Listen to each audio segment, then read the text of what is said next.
Hello, and welcome back to Crit and Crit. I'm Sint, I'm Axion. and we are continuing our discussion of Charles Perrault's Puss in Boots while we play through Mario Adventure. And watch Axion fall off a lot of blocks, and it's really funny. You enjoy my suffering a little too much. What do you expect? Insert joke here about partners.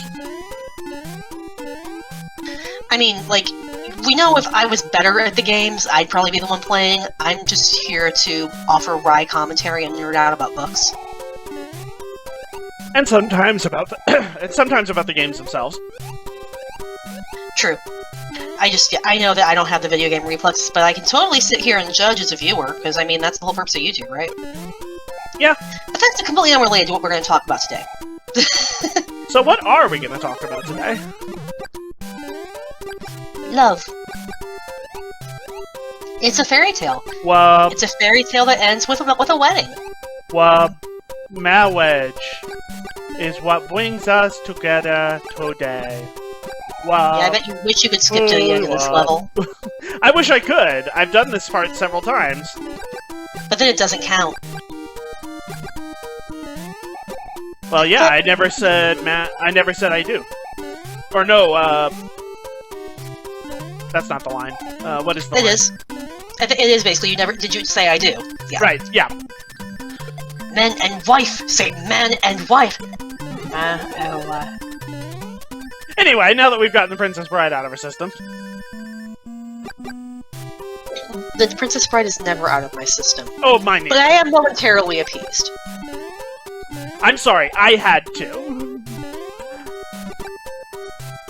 It was the proper response for the moment. Alright. But, yeah. So, pretty much anytime we discuss a fairy tale, chances are it's going to involve romance of some sort. Even if it is the very truncated fairy tale romance, which is, and then they saw each other, and they fell in love, and then they got married and had babies. And they Which is lived basically what happens happily here. ever after. So, in this case, it is a very typical truncated fairy tale romance, where, like, the two people in love don't even get names. Actually, I don't think anybody in the story gets a name. The cat's just the cat, or Puss, which is just another word for frickin' cat. Yep, he's just the cat or Master Cat. And the closest we get to a name is the title for the younger son as the Marquis. Yeah, which isn't even his name. Yep, it's just a title that the cat claimed on his behalf. Yeah, and this raises the question of, like, how does the king not know that there is no Marquis de Carabas? I think the assumption being made is that the king has better things to do than to keep track of every single lord in his land. The job of his lords is to keep track of themselves and their lands, and occasionally send him taxes. See, I was gonna give him the out of the king is foreign and traveling through a different country. There's also that. I didn't think of that, yeah. but that works. Like, that's the most logical one to me, is like, of course he wouldn't know, he's not from here, except it doesn't make sense because the cat spends quite some time giving him gifts to endear himself to them, but since he'd been doing that for quite some time, the king has had plenty of time to be like, hey, can somebody please go do some intel for me on this Marquis? Because I am interested in perhaps meeting him, because he keeps giving me things. But, off the track again. We're talking about love and romance, and the fact that the princess and the youngest son fall for each other instantly upon seeing each other, despite knowing absolutely nothing about each other. So, I think, in this case, as in many fairy tales, it's not true love we're dealing with so much as true lust. Oh, you...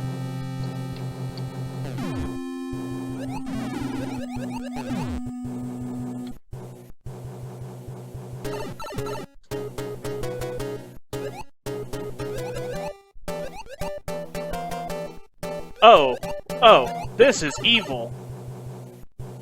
Yeah.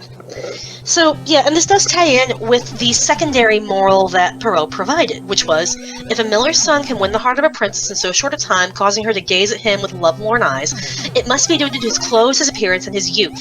These things do play a role in matters of the heart. So, even our fairy tale about, yeah, wealth is one thing, but it's better to be able to have the creativity and means to work around that, tells you love is shallow. Love is very, very shallow. And I think a lot of fairy tales also play into that, like, to the point where it's fractured fairy tales these days, like, the ever-popular Shrek, where they subvert that. Yep. It's considered, still, to this day, relatively normal to end a story with they fell in love and lived happily ever after and nothing further. Because... Which, again, they are fairy tales. They're simplified, go the heck to sleep stories. Yeah. But also, it's just... In a lot of ways, it's just a cultural thing.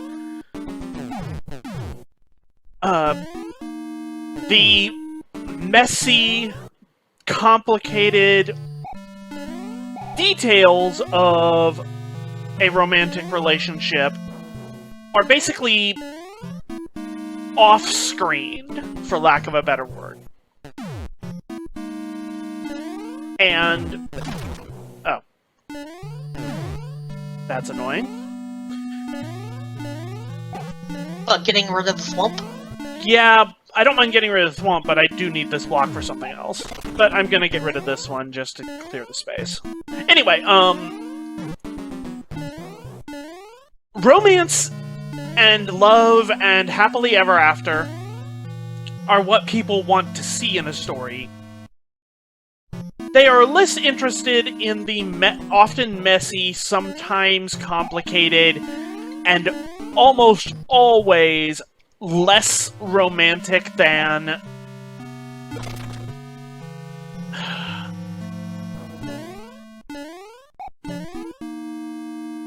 There's less interest in the mechanics of a relationship than there is in the simple love, true love. Oh god, please don't say mechanics of a relationship, because, like, playing as much D&D as we do and knowing as many power gamers as we do, can you just imagine, like, if you actually could mechanically exploit romance? Just like, I guarantee you there are my... rules for it in some book. Okay, but, like, if it would actually work and not just, like, the crappy pickup artists who do this because they secretly hate themselves and don't know how to provide an outlet for their sexual frustrations.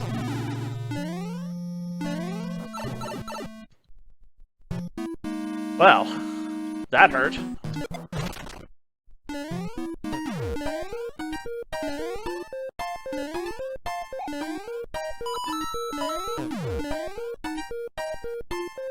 But yeah,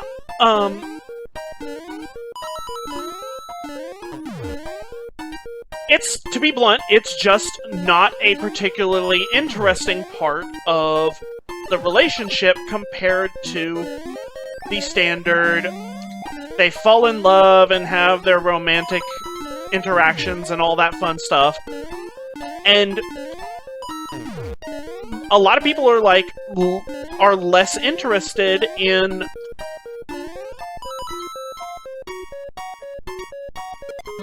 that part of a relationship. Oh, this is... Give me a moment. Ah!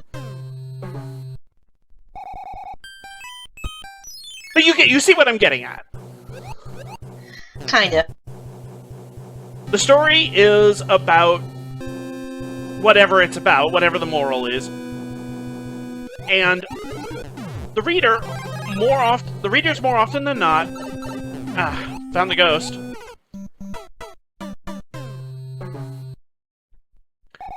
are less inclined to pay excessive attention to the nitty-gritty details of a day-to-day relationship growing from simple infatuation to actual love, and all of the hardships along the way, even though that is technically a more thorough, more fulfilling story, because it doesn't scratch the same itches.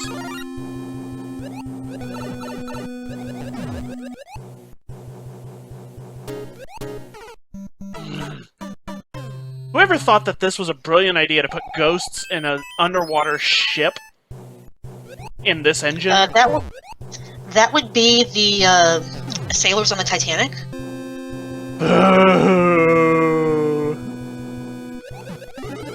It's topical. Well, as of this recording, it's topical.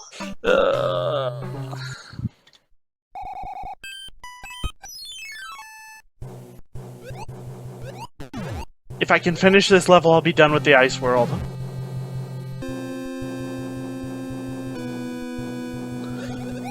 Anyway, another thing to consider about fairy tale romance is, again, they rely so heavily on character archetypes. With the princess is literally just here to be the princess. That is her entire character and personality. And often, especially in this era, princesses were basically still seen, at least like... bargaining chip. I was gonna say, the joke I've seen start going around is, she wanted me to treat her like a princess, so I sold her off to Germany for an alliance with France. I don't know how that makes sense, but, you know, Germany and France, but you know what I mean. So, yeah. The king was gonna just marry his daughter off someone anyway, so I guess she might as well just be really just like, he's cute, and, you know, I don't have to marry somebody old enough to be my father. This is a plus, because that happened a lot, and is unfortunately still legal in many states, and needs to not be, but, nope.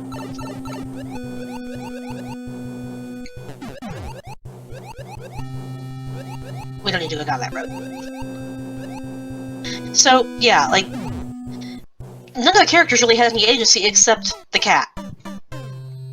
So what does that say about fairy tale romance if he engineered their meeting, he engineered their entire courtship, which is basically just getting him into the carriage in the first place and impressing Dad with, look how rich he totally is, cough cough. Also a little bit of murder, and a lot of lying. Yep, again, don't let your cat commit identity fraud.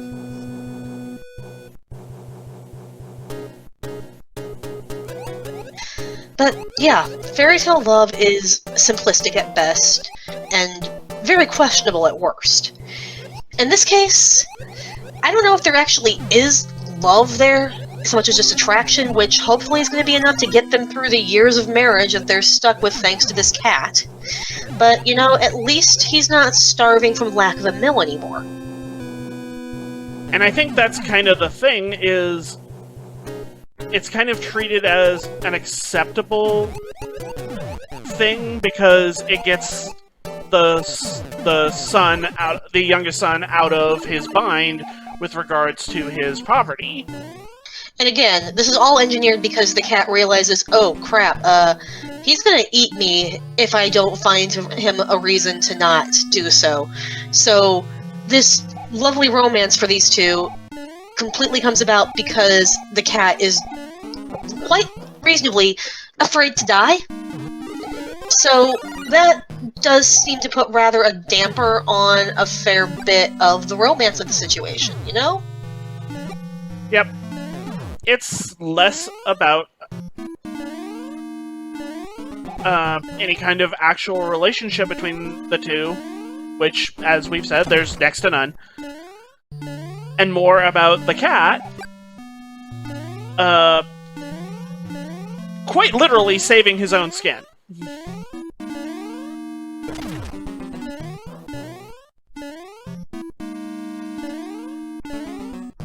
So we end up with this long, convoluted scheme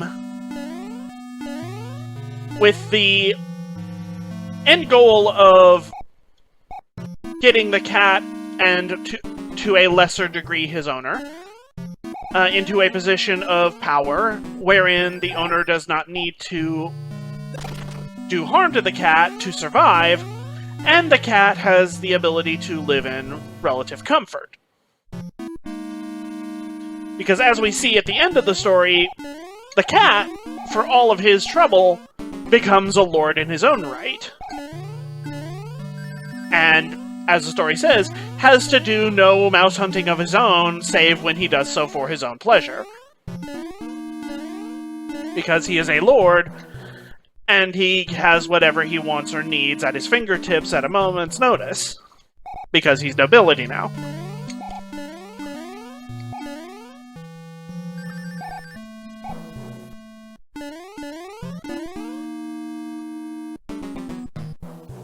Yep, and I think that's basically running the gamut of this. I don't know what else to say.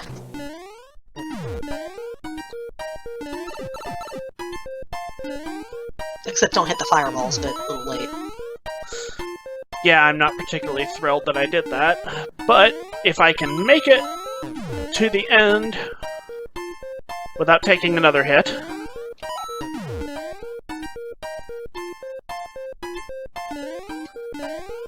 So I guess that door is just a red herring? Yes. Well, no, it resets the room. If you, like, don't make it to the switch in time and the coins turn back into blocks. Gotcha. Then, you can use that door to reset everything. Or if I accidentally take this block, which won't let me, enter the door. Gotcha. But yeah, we will continue this with, our next and final episode, and, hopefully I won't die to Wendy. See y'all then. Bye.